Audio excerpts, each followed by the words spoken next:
So I'm just going to get straight to the point with this one because there's other videos I want to upload soon. March for Our Lives, this big social movement that has swept across the United States. Yesterday saw particularly large demonstrations, I believe, in 800 cities nationwide, big cities, small cities, and very large scale demonstrations. Separately, but perhaps not entirely unrelated, I understand there have been protests somewhere in California over yet another shooting of a black man by the police. I don't know the specific issues of that case, so I'm not going to comment too much about it. But suffice to say, my gut feeling is number one, it is without question the United States has a problem with gun violence generally. And number two, yes, there is a problem with police using force on far too many occasions when the person turns out to be, well, in this particular case, he had a mobile phone, cell phone, and the officers feared for their lives. We hear the same thing every time. Um, Obviously, these are two separate issues, so I'm not going to address them too much in one video, but about the issue of March for Our Lives, let me just say I am 100% behind those young people.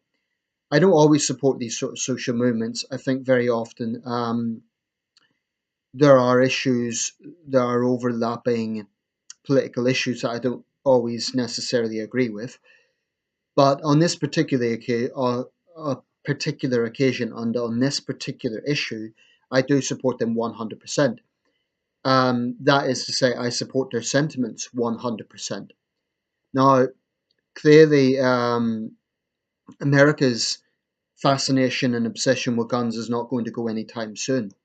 And large demonstrations in itself isn't going to achieve that. In fact, it's never going to happen. Um, the gun culture is there, and so perhaps there's a little bit of naivety in saying we should ban guns. It isn't going to work. Trump and no one in his administration is going to propose that, and I honestly don't think it would work anyway. But in terms of the argument that there is a problem that needs to be addressed directly, that guns are part of that problem, absolutely, I support them 100%. And I have to say, I came across a friend's timeline. He had made the point that some of the counter demonstrations by gun advocates are basically,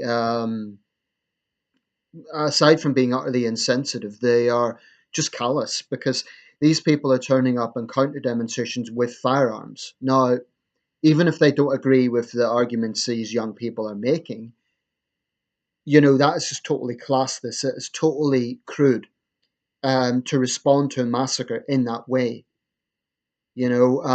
These young people, particularly those from Parkland, have literally lost friends, in front of their eyes.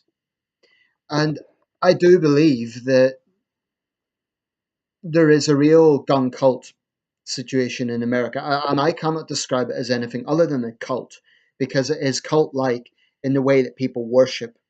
They worship the Second Amendment and they worship firearms. And it really does seem to be the only thing they care about because they will make all the excuses. Oh, the guy was mad. You need a good guy with a gun to fight a bad guy with a gun. Not that anyone gets to know, who is who. I mean, you don't have a sort of typical picture of what a bad guy with a gun versus a good guy with a gun looks like. So it's an absolutely stupid argument. Um, I must admit, it makes me very angry when I see the stubborn mentality of gun advocates. Firstly, even if a government was to take away your firearms, an American government, it just isn't going to happen because it would be practically impossible. America's a country awash of guns. Even if the government brought in such a law, which is not going to happen, it would be practically impossible to do that. That's what gun advocates need to understand. So they're paranoid. They were saying this throughout 8 years of the Obama administration, and I can't think of a single example where a responsible, law-abiding gun owner had their firearms taken away. But to be honest, common sense and reason and being sensitive in any sort of way, shape, or form is alien to gun cultists and hardcore gun advocates. And no, I'm not talking about gun owners. I'm talking about those hardcore activists who really do think that the right to bear arms matters more than anything, including the lives of young people in their high schools. It's disgusting, quite honestly, seeing their mentality, seeing the stubbornness, and I have enormous respect for the. I mean, here's the thing that bugs me: they're now accusing these young people of being disrespectful. Well, I know that some of the rhetoric has been quite heated, and there has been, this has been a big thing. Yesterday, Martin Luther King's granddaughter spoke. That was one of the highlights of one of the demonstrations. And yes, some of these young people have been pretty vocal. But quite honestly, you're balancing up being perhaps quite vocal and using colourful language versus being shot. There's no comparison. There's absolutely no comparison. So gun zealots have no right to be talking about respect and sensitivity when they have none. They're the ones that have been getting their way for years. They're the ones that have, every time a massacre happens, they come out with the same old excuses and very little changes. Frankly, I think they're deranged. I don't know what their problem is because, okay, it's a bit naive to call for all guns to be banned in America. That isn't going to happen. But I can, if you'd seen your friend killed, if this had been anything else, if it was we were talking about some sort of virus pandemic or a wave of terrorist attacks, Islamist terrorist attacks, the very same people who are now preaching about gun rights would be out in force demanding the government do something about it. So they're hypocrites as well as cards. I call them cards because it is carded to hide behind your firearm and go out and tell young people they don't have a right to be upset when their friends are being gunned down. What the hell is wrong with you people?